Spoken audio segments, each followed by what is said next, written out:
En esta oportunidad nos toca disertar sobre hechos y negocios del derecho romano, integrados por los bachilleres Yamira Castillo, Nelson Rodríguez, María Casadiego, Ninoca Blanco y mi persona, Judy Castillo. La adquisición de un derecho, adquisición ordinaria de un derecho, era cuando una persona obtenía un derecho nuevo, que no había pertenecido a otra persona anteriormente. A diferencia de la adquisición derivativa de un derecho, era cuando una persona obtenía un derecho que ya había pertenecido a otra persona. Por ejemplo, la compraventa de un esclavo en el derecho romano implicaba la adquisición derivativa de los derechos sobre la persona esclava. La extinción y pérdida de un derecho. En la extinción de un derecho, en el derecho romano se refería a la desaparición definitiva de un derecho, como por ejemplo el cumplimiento de una obligación, la renuncia expresa del derecho, la prescripción, la caducidad, entre otras circunstancias previstas en las normas jurídicas romanas.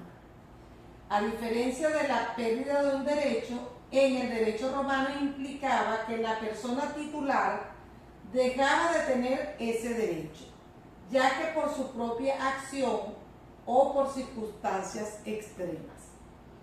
Por acto voluntario de la persona, la renuncia o enajenación del derecho. Por causas involuntarias, la revocación de un contrato o prescripción o de la nulidad de acto jurídico. Tiene la clasificación de los actos jurídicos o negocios jurídicos. Esta clasificación, en ella se encuentran unilaterales y bilaterales, mortis causas o inter vivos, onerosos o gratuitos, lícitos e ilícitos y solemnes o no solemnes. Entre los unilaterales tenemos que son aquellos actos jurídicos en que una sola parte manifiesta la voluntad de crear obligaciones. Ejemplo de esto tenemos los testamentos, mientras que en los actos jurídicos bilaterales participan por lo menos dos o más partes que tienen la voluntad de tener una concordancia y crear obligaciones de manera recíproca. Ejemplo de esto tenemos los contratos de compra-venta. Seguidamente se tienen los actos mortis causas, que son aquellos actos que proceden después de la muerte. Uno de los ejemplos también viene a ser el testamento. Mientras que en el inter vivos, estos se producen de manera inmediata entre las partes y tienen intereses en comunes. Ejemplo de esto también puede ser los contratos. Dentro de los onerosos y gratuitos, los onerosos son aquellos actos en los que ambas partes tienen ventaja y obligaciones recíprocas. Ejemplo de esto, los contratos de compra-venta, mientras que en los gratuitos son actos donde una de las partes se beneficia y otra no obtiene nada a cambio, y esto se da por donaciones. Entre los actos lícitos se tienen que los lícitos son aquellos que se realizan de acuerdo a la ley y no contravienen las normas jurídicas, están dentro del marco de la ley.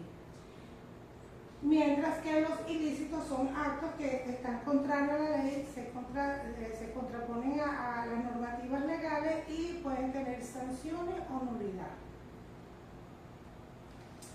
También existen los hechos voluntarios y involuntarios dentro del contexto del derecho romano.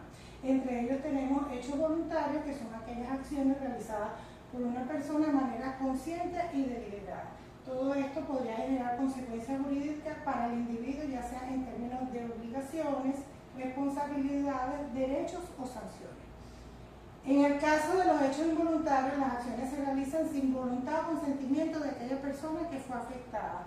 Estos eventos podrían deberse a circunstancias extremas, tales como un accidente, un caso fortuito o una fuerza mayor, donde la persona no tiene control sobre la ocurrencia. Elementos esenciales de los negocios jurídicos.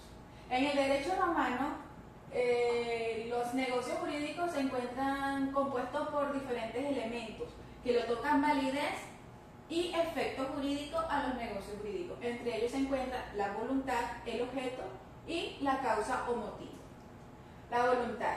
En el derecho romano, la voluntad es un elemento fundamental, ya que se refiere a la manifestación de voluntad de las partes de querer realizar un determinado acto jurídico. Para que un acto jurídico sea válido, es necesario que las partes actúen de forma consciente, libre y con la intención de crear efectos jurídicos. El objeto. El objeto en el derecho jurídico romano debe ser posible, determinado o determinable, lícito, física o jurídicamente posible. La causa o motivo. En el derecho romano es la razón por la cual las partes realizan un determinado negocio jurídico. Tiene que tener el fin o propósito que las partes persiguen para celebrar un acto jurídico.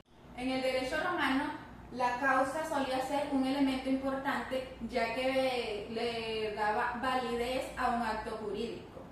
Elementos accidentales de los negocios jurídicos.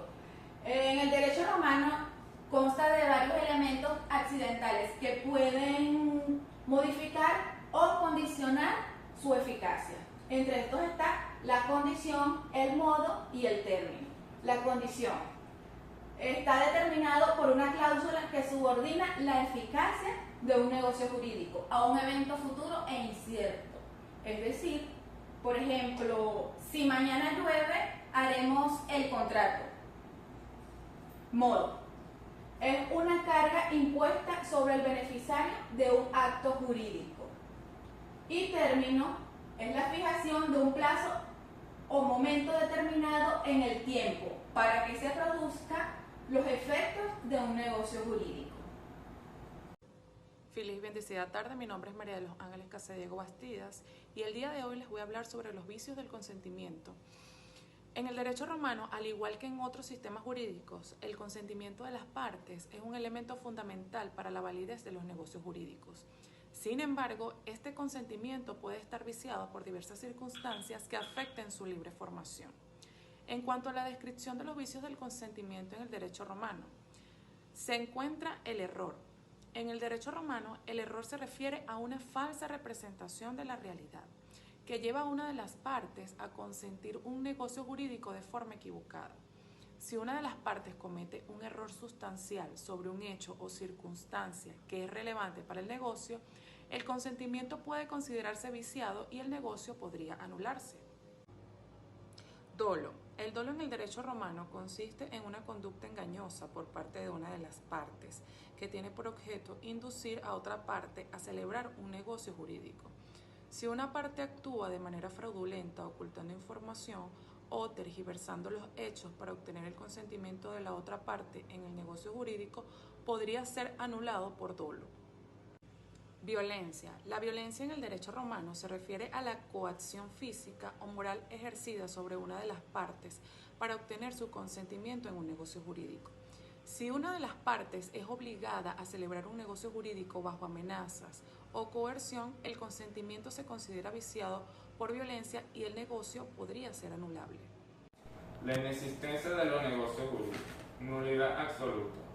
Se refiere a la inexistencia de negocio jurídico debido a la contravención de normas imperativas o de orden público. Se considera nulo de pleno derecho sin posibilidad de ser confirmado o convalidado por las partes. Puede ser declarada de oficio por los tribunales romanos y no requiere de la acción de ambas partes para ser invocada. Nulidad relativa. Se refiere a la inexistencia de un negocio jurídico debido a la existencia de vicios en el consentimiento de las partes, el error, el dolo o la violencia.